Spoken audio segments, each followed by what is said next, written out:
I'm in Steele City, Nebraska, down near the Kansas border.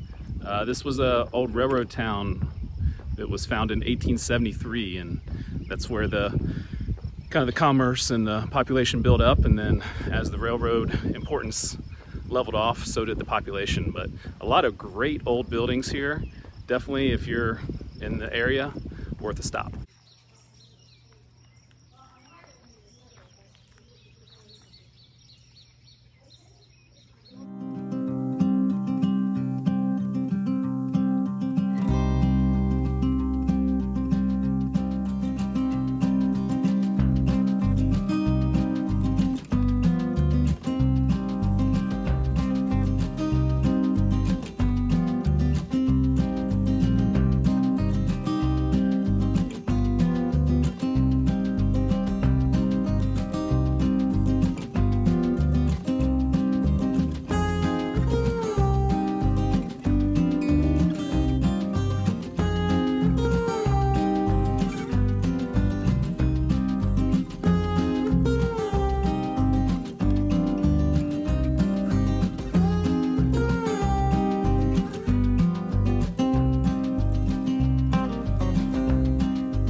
Belvidere, Nebraska used to have about 500 people, and now we're down to about 50, so about 1/10 the size. That's usually kind of the qualification of a ghost town, something maybe 1/10 of the previous size or smaller. But it's an interesting town. So it was started in the 1870s because of the railroad, and it was also a kind of a stop near the Oregon Trail before that. But basically, it's a stop on the railroad. What they used to do was name the railroads alphabetically. So Belvidere was here, and then Carlton is the next town over. So B, C, and would go through the alphabet. So interesting way of that's how they would come up with names. They would look for somebody with the first letter of that name, I guess. But now, Belvidere, even though it's basically a ghost town, there's still quite a bit to see here. There's a business in town, it looks like. You can hear people working. There's not too much in the abandoned building stage, but it's a big area, so obviously more people used to live here, and there's just not that many people living here. Feels like there's more than 50, but officially that's what the population is, and it certainly has some great classic old buildings to check out.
The current unincorporated town of Pauline was established in the 1880s. It was a railroad stop, another railroad town, named after the wife of a railroad official.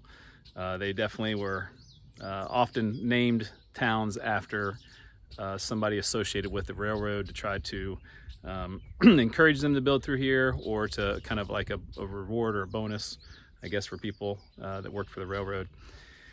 And so Pauline was a small town.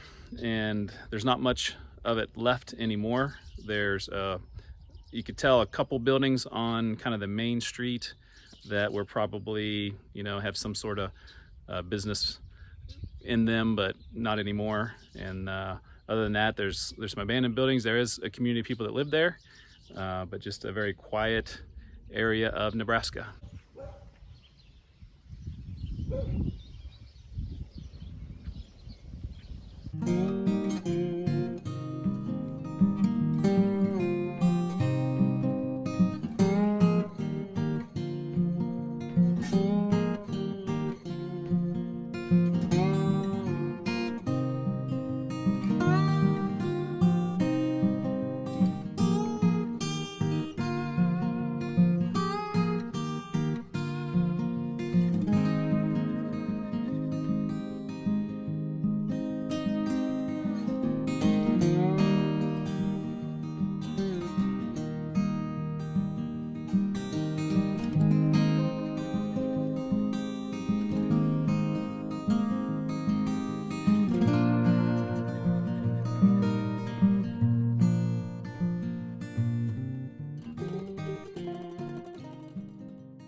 Roscoe is much farther west than our other ghost towns in this video, and it's one of the better ones definitely you could find.